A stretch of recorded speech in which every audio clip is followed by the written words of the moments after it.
তো আপুরা দেখেন আমরা চলে আসছি এই আন্টির বাসায়। মানে ইউটিউবে ওনার ছবি দেখে আমরা পুরো অবাক। মানে উনি এত সুন্দর হাতের কাজ করতে পারে, আমরা তা তো দেখে অবাক। এর জন্য আমরা দ্রুত ওই রাত্রবেলায় চলে এসেছি তার বাসায়, সে কীরকম কাজ করে তা দেখার জন্য। তো আজকের রাতটা আমরা ভেবেছি ওনার বাসায় থাকবো। তো দেখো বন্ধুরা, এখানে ওনার সম্ভবত 4টি ব্যাগ আছে। তো দেখুন বন্ধুরা, ওনার হাতের কাজটা কত সুন্দর। এখানে যে এই ফুলটা করেছে, এক একটা ফুল কিন্তু এক এক রকম।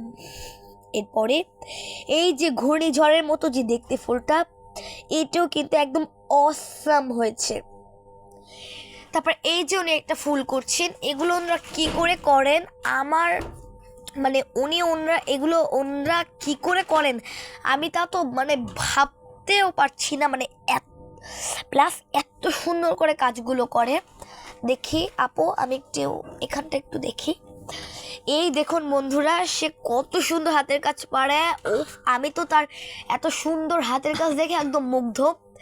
তো আমি তাকে বলছিলাম যে সে কি আমাকে এই কাজটা কি শেখাবে। তো সে বলছে যে শেখাতে পারে, মানে হ্যাঁ শেখাবে যদি আমি শিখতে চাই তাহলে। তো প্লাস তার হাতের এই কাজটা মানে এত সুন্দর করে সে করে, জাস্ট আমি তো তার এই হাতের কাজটা দেখে মুগ্ধ। তো উনি বিভিন্ন কোয়ালিটির ব্যাগ বানিয়ে বিক্রি করেন। তো আমরা একটু ব্যাগগুলো একটু দেখে আসি, চলেন বন্ধুরা। এই যে তার আলমারি, এবং এইখানে সে তার বানিয়ে রাখা ব্যাগগুলো রাখে। প্লাস এই ব্যাগগুলো দেখুন, ওয়াও, অনেক